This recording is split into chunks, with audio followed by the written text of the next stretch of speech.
Go. Yeah, good. Go. All right. 5, 4, 3, 2, 1. Okay, welcome everyone to episode 20 of the Leadership Detectives. Can you believe it, Albert? Can you believe it? When you masterminded this thing all that time ago, shall we go on and put some thoughts together? 20 episodes. Fantastic. 20 episodes, I know. We've had some fantastic guests on. We've talked about some great topics. It's been a really enjoyed it. I've personally really enjoyed it. I'll tell you what's frightening is 20 episodes and each one's had a different aspect of leadership. And we've touched the surface, right? Because there's so much here to be a leader, how to act, things you can do. Wow, it's a difficult job, guys. Being a leader is a tough job.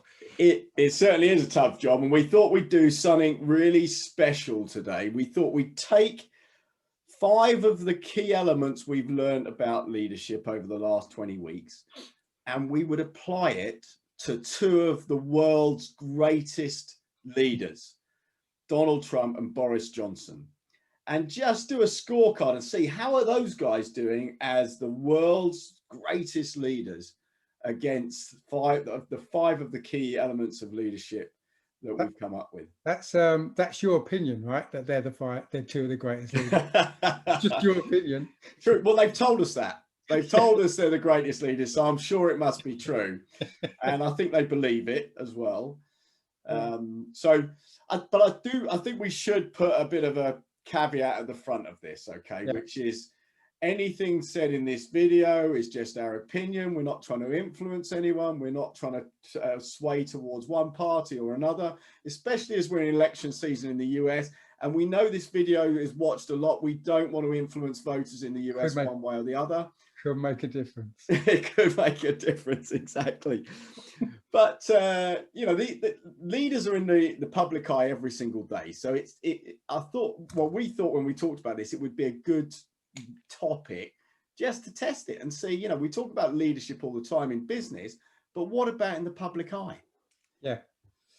So let's start with the first one. We'll do a scorecard on this as we go through. So the first one we thought we'd look at is clarity of mission, strategy, or vision. So that's come up time and time again in the various conversations we had, is that what people are looking from their leaders is clear direction.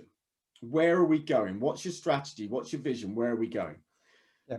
So what are your thoughts on, let's start with Boris first, shall we? What are your thoughts on Boris and clear strategic direction? Well, there's a lot we can bring in, right? Because we got to look at what are all the things that he's juggling with at the moment, right? What are all the balls he's got in the air?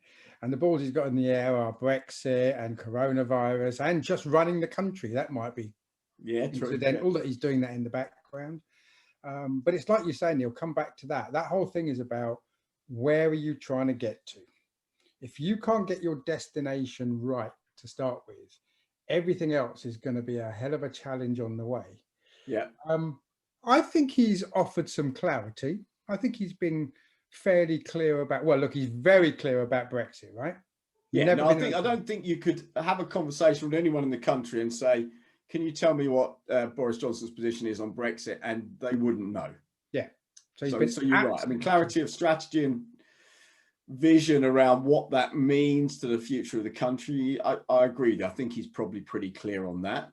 Yeah. Maybe not on how we get there, but certainly he's clear on what the vision and strategy should be. Yeah. Yeah. Now, and my opinion is, I think he's been less clear on, let's talk about coronavirus. I think he's been less clear on that. Yeah.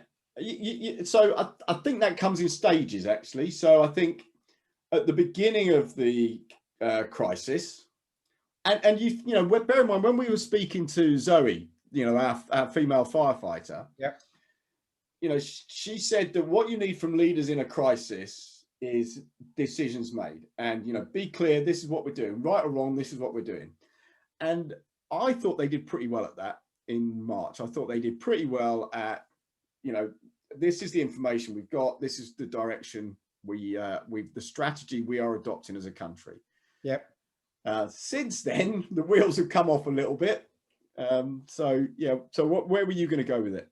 Well, I'm just kind of thinking about, and maybe this is an overall for later on as well, Neil, is what's his style in doing this stuff, right? And my experience of Boris early on is he's not, I didn't think he was a teller. He wasn't this is what we're going to do. I don't care what anybody else says. This is where we're going. Yeah. He takes feedback and opinions from experts. And I think that creates a challenge for you, because now you've got lots of incoming information that you need to work with before you make your decision. Well, and I think that when we get on to decision making, which I think is the third topic we're going to talk about, I think he might score quite poorly on that. Yeah. Yeah. I think so. I think what we're saying with Boris on clarity of mission, when it comes to Brexit, no question, he's clear, knows what he wants, knows where it's going.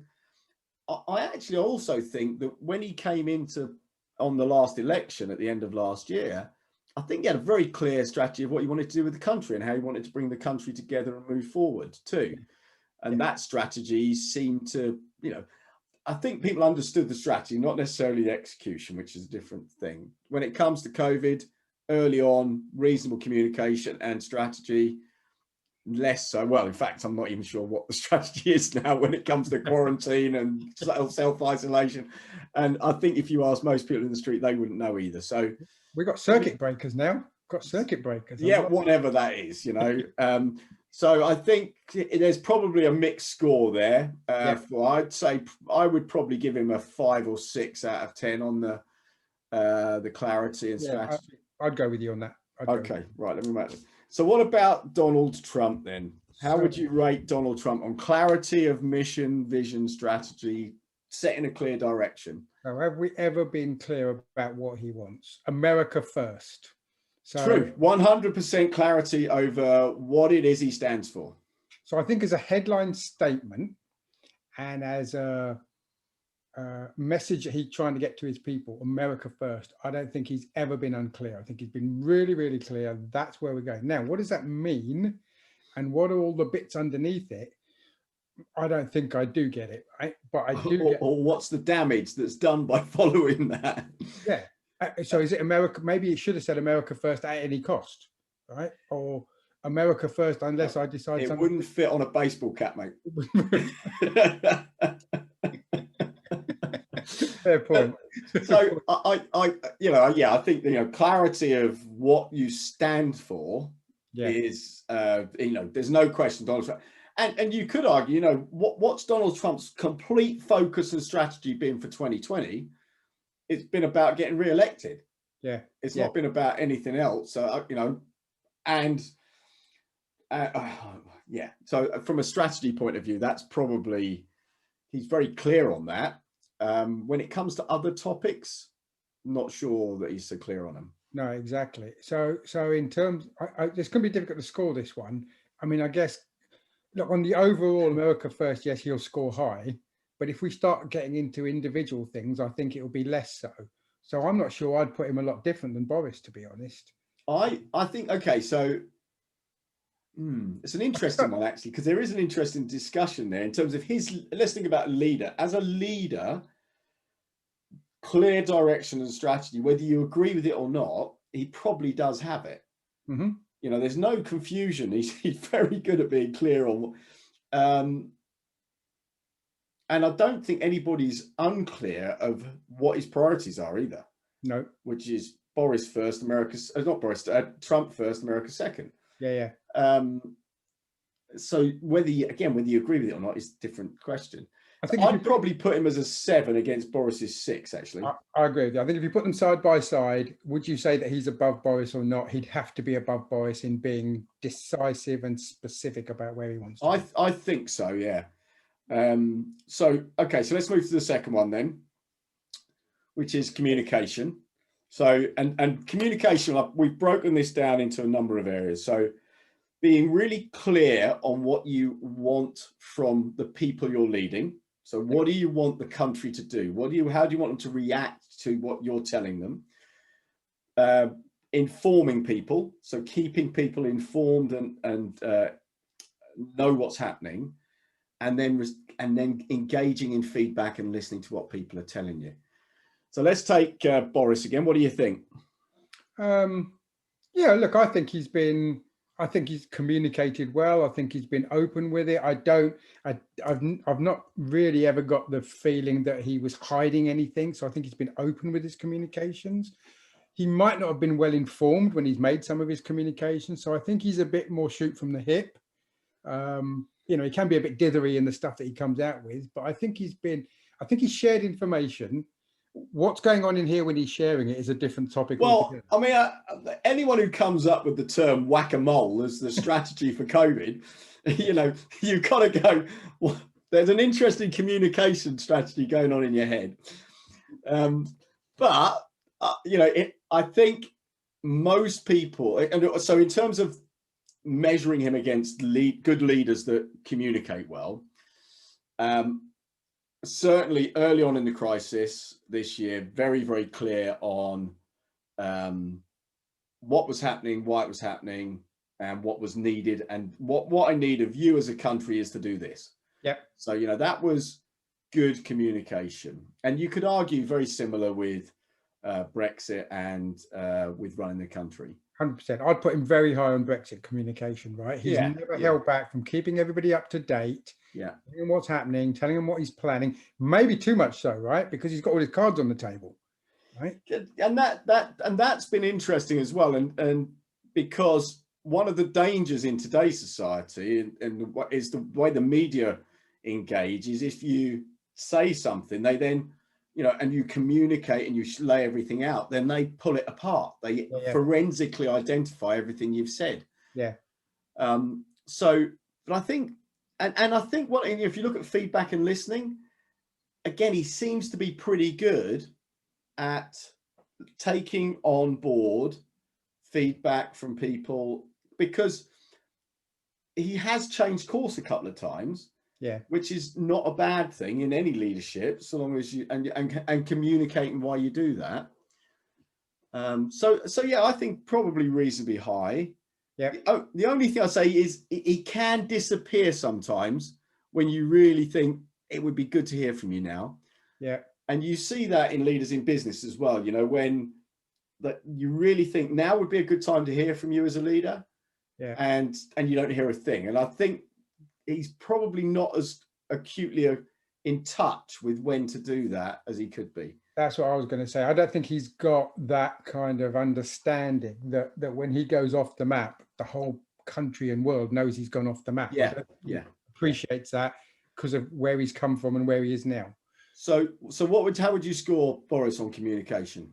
On communication, again, I don't want to feel like we're just going down the middle of the road, but I would go down the middle of the road. I'd go kind of 5, 6. Would you? See, I've written down an 8 here. Have you? I've written down an 8 because I think he's good at communication. But okay, I could be talked down to a 7, given that he does disappear every now and then. Well, to keep the audience happy, let's go 7 so we don't keep him here all day. Okay.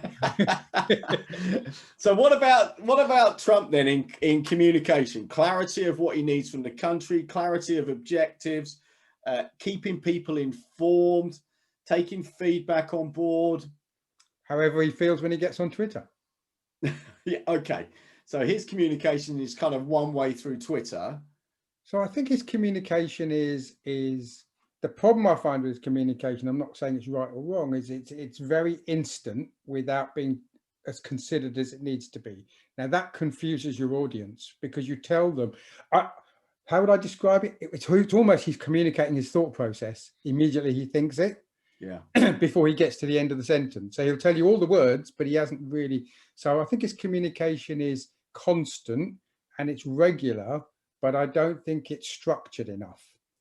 And is there clarity of objectives? So what do you want your people to do as a result of your communication? Yeah. Yeah. And look, it's not one that we've got written down here because we can't get into everything, right? But when it comes into trust and integrity, I think we have got it in Walk the Talk, right? Yeah. One of the problems I find with communication from Trump is it could be different tomorrow and it could even deny something he said the day before when the whole world heard him say it.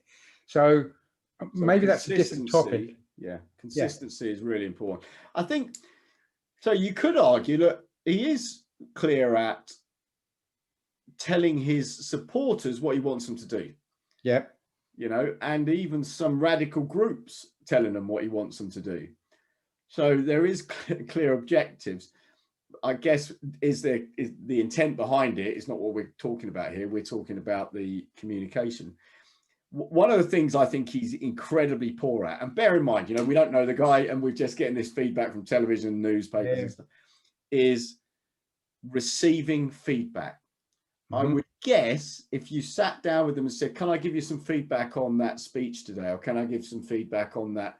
he probably doesn't sit back and go, "Yeah, I'd really like to hear what you've got to say on that, because I could do with improving in these areas." Yeah, my guess is you wouldn't have finished the sentence. No, yeah. Sentence, let right? me give you some feedback on your P45 as you exit the building. I'm not interested in hearing what you've got to say, right? Because it's not important to me, which makes me reconsider the 7 on Boris, right? Because I think I certainly wouldn't put Trump. This is a difficult one. Does he communicate? Yes, he communicates a lot. Does he communicate clearly? And does he communicate the things that people want to know about? And well, I'm struggling with that as a topic. Yeah, and I would say, so good communicator, but maybe not good at bringing everyone along with you, listening, feedback. Yeah, look, those kind of things. Standing up in front of an audience or a camera and being, very vocal. Yes, he's great at that. So confidence and being able to voice it, great. The thought pattern doesn't sound. And bringing along your own fan club as well. Yeah, exactly. That's kind of an easy audience to play to. Exactly.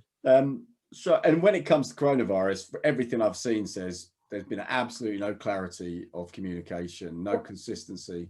Yeah. What number would you want to put on Trump? I mean, I'm struggling to get above 5. So if we put him 5, I'll be happy to move Boris to 8 now, based on what we've just talked about when you compare the two. Let's do that. When you compare the two, you see the contrast, right?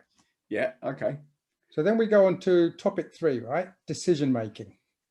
And in this, we're saying, making the right decisions, how you make a decision, what you do about making it, what's the process you go through, how you deal with the fact you've made a decision and you might need to change it, right? How do you handle that?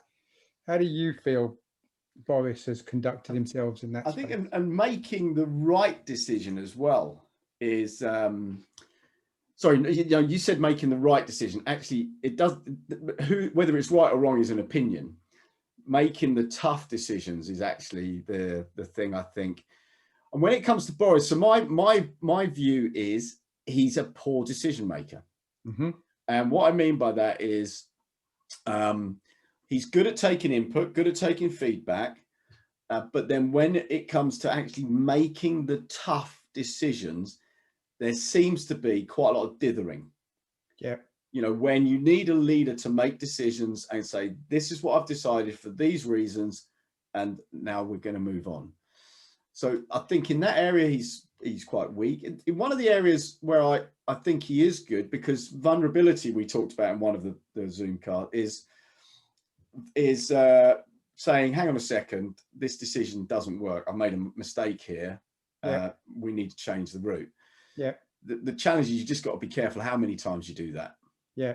And how often you do that. So yeah. So I think this is one of his weaker areas. Decision making would be my view. What do you think? Yeah, no idea. And the reason I think that is because I think he's more democratic than Trump is, right? He wants to listen to what everybody in the room has to say. He wants to take opinions on board. He wants to listen to experts before he makes his decision. The danger is if you have too many people giving you opinions, how are you going to make a decision out of that? You've got too much on the table, right? Well, also, I think when it comes to tough decisions, there was a tough decision that, he's made some tough decisions around Brexit. Although I'm not sure they're that tough. When you take a tough stance on a negotiation like that, when, all the countries of Europe want something out of it, it's not that hard to take a tough decision. You and I have done a lot of negotiating. And when both sides want to do a deal, that's not that hard.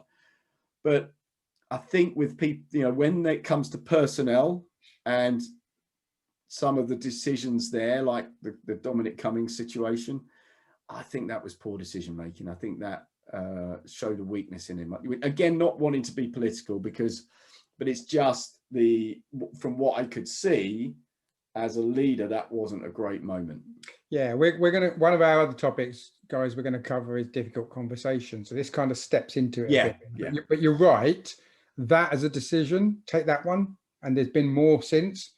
That was a bad decision by my calculation. Yeah, I'd agree. Could have made a better decision, and it was so visible to everybody. So again, you need to, making those decisions, need to think about how palatable it is to everybody, or how you're going to deliver it if you know it's not going to be palatable. So let's look at Trump. So actually, how would we score Johnson on decision making then? How would you score? I'm going to have him kind of down at 3 or 4. Yeah, 3. I've got 3. Very weak one. 3 out of 10. So where would you put Trump on decision making? He makes decisions very quickly, and he goes with it. Yeah.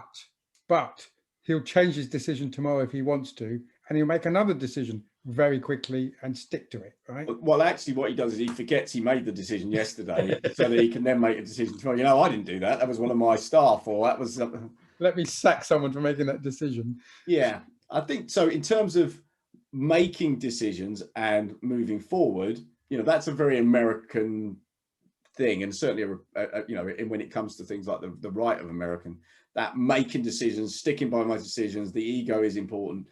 You definitely see that, and so he's definitely high on the decision making. Whether they're the right decisions or not, that's not our judgment. But you're right, it's then consistency in that. So you make a decision and then change it the next day. That's actually worse than not making a decision at all. See, where I see that coming from is being a CEO.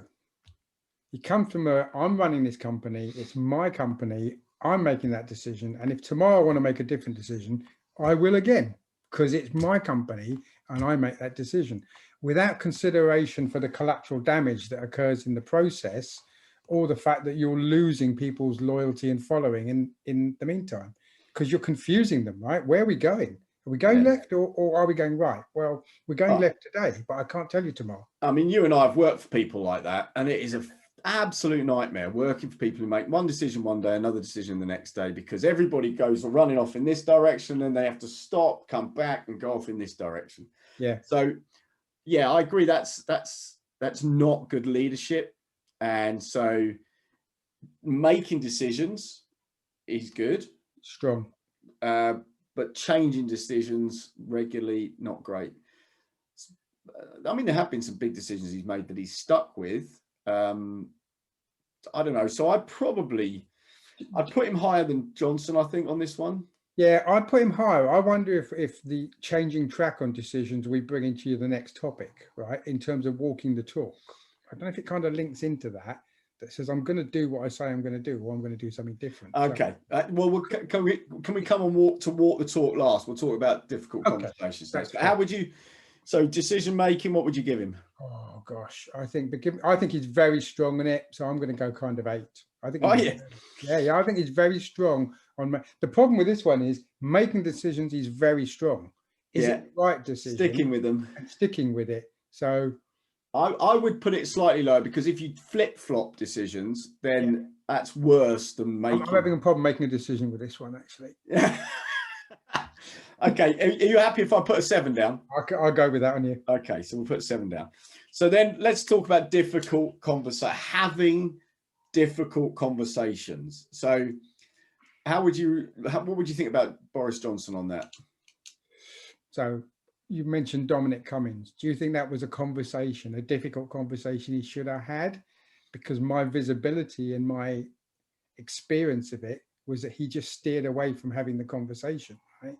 Now, maybe he didn't. Maybe they had the conversation, agreed it, and decided we're going to stick what we're going to stick with. I don't think he's terribly good at having difficult conversations. No, I would guess that too. Yeah. Yeah. I don't think it's one of his strong points, and I think it is linked to decision making as well. So personally, I wouldn't put him very high. No, and so the Dominic Cummings one is an obvious one, but there are other situations with some of his other ministers you've seen, or with I think that when it comes to decisions around Brexit, he's pretty clear, but that's quite a straightforward path to follow, that one. Yeah. I mean, surely there's a difficult conversation to be having with at least someone on track and trace, right? There must be. Yeah, yeah, there must There be. must be. And also on, the school's exams fiasco in the summer. That wasn't something that just suddenly appeared out of nowhere. Right. Right. So I agree with this. So, okay, yeah, I would score him pretty low on that, probably a 4 Yeah. At best. Yeah. at best. Yeah, Awesome. okay. And then, so what about Trump in having difficult conversations? How would you rate him? I'd rate him high because I don't think he's afraid of having difficult conversations. I think he loves it because it's conflict and I'm the boss, right? So I think he's very happy having difficult conversations because he sees it as him stamping his authority. I'm not letting you get away with anything. I think I'd put him high. The way he deals with it. I kind of agree with you. I hate to say it, I was just trying to add some of these scores up in my head, and it's quite interesting the way I think this is going to come out. Yeah. But in terms of provoking difficult conversations, he's great at that. Yeah. In terms of having the difficult conversations, it looks like he is good at that. It might be that some of that is posturing. So it could be avoiding the difficult conversations by the fact he sacks someone, so that you then don't have to have the difficult conversation. So it is a difficult one, actually. So does he avoid the difficult conversations around certain topics, but have them in the space he's comfortable in? That's a really interesting point you make, right? Because there was a program on him this week, actually. It's the first part of a 3-part program, right? Okay. And one of the things they put up on the board was the people that he has sacked. Yeah. Well, they needed the board to go round the corner because it ran out of space, right? He has sacked so many people. So that's a really good question. Has he sacked someone to avoid having the difficult conversation, which is a much easier thing to do, right?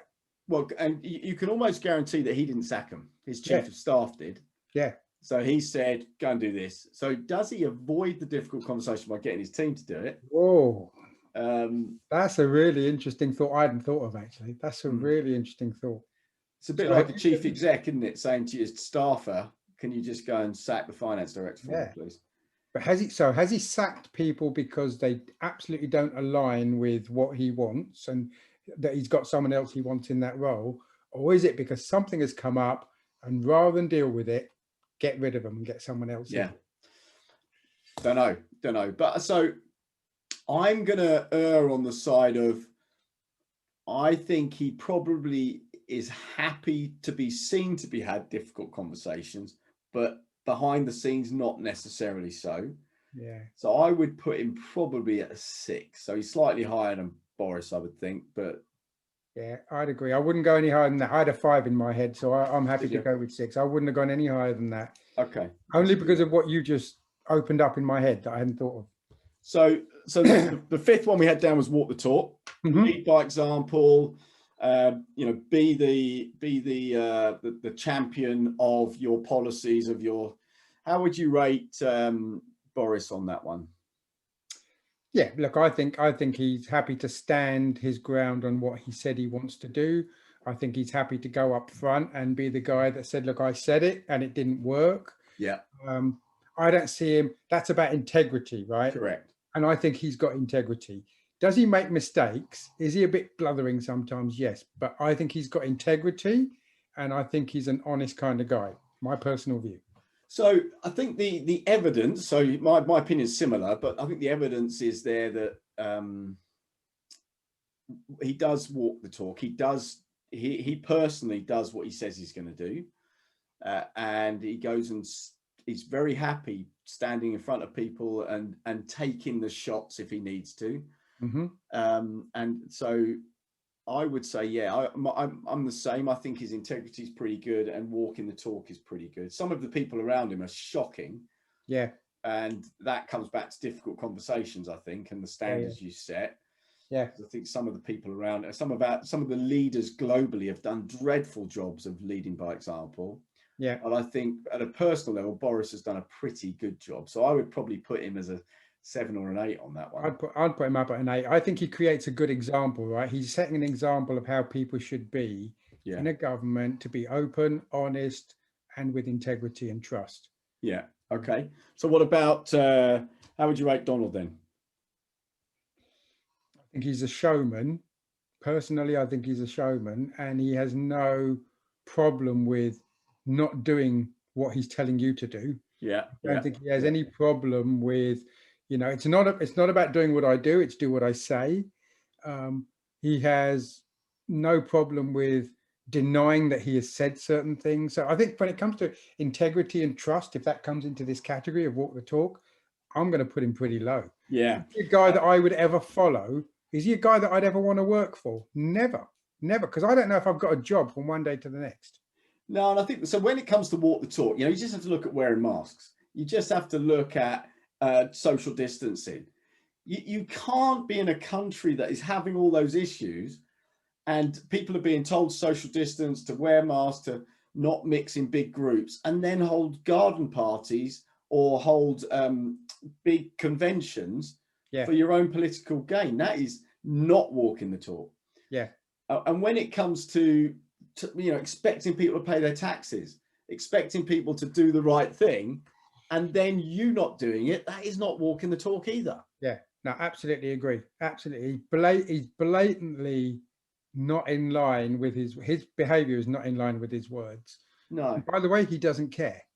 No. He in fact, he actually uses it as a badge of honor. Yeah.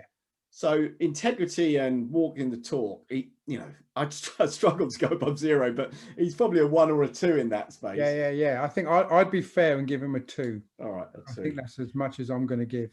2 out of 10. That's so just quick calculation for me, that says puts Boris on 29 and Trump on 27. And if Trump had a little bit more integrity and walked the talk a little more, he'd have won that competition. Yeah. But I think that feels kind of about right. They've got strength in different areas. Excuse me. They've got strengths in different areas. It's interesting that Trump comes out even as high as that, given some of the media coverage. Yeah. But when we're talking about leadership, some of those leadership traits are why he's where he is. Yeah. Now, this is an interesting one, right? Because we've gone through 5 categories. We've given a number that you and I feel are right. It wouldn't take a lot to type into the comments underneath, what do you think the scores could be for either or both of those candidates? It would be great to get a bit of a poll here, wouldn't it? Yeah, I'd love to hear from people to say, what do you think, Trump or Johnson as in terms of leadership versus leaders? So we'll put something in the text with those categories, headlines, and people can cut and paste them if they want to put a number next to it. It'd be great to see what people think. Yeah, I might see if I can come up with a poll of some kind that we could do online and send it out when we send it through. That would be great. That would be great. But look, we don't want to upset anyone with this this Zoomcast. Podcast. We didn't want to be controversial. What we wanted to do was just look at the leadership areas and discuss each of those because it helps reinforce them. Yeah, that's really so. Any closing words from you? I think they're 5 of the areas we've talked about over the last 20 weeks, right? There's lots more to being a leader. As we said at the start, it's a tough place to be. But thank you guys for all your support that we're getting. Thanks for listening in. Hope it was entertaining and useful. And likewise, it's good fun conversation. Actually, I wasn't sure where that was going to go, but it's been good fun conversation. So yeah, please to everyone out there, please subscribe. Please give us a thumbs up. I see the likes are going up and the views are going up, which is fabulous. So thank you for that. We're glad that you are getting something out of it. But look forward to seeing you next week. Cheers. Take care. Cheers, mate. Bye. All the best.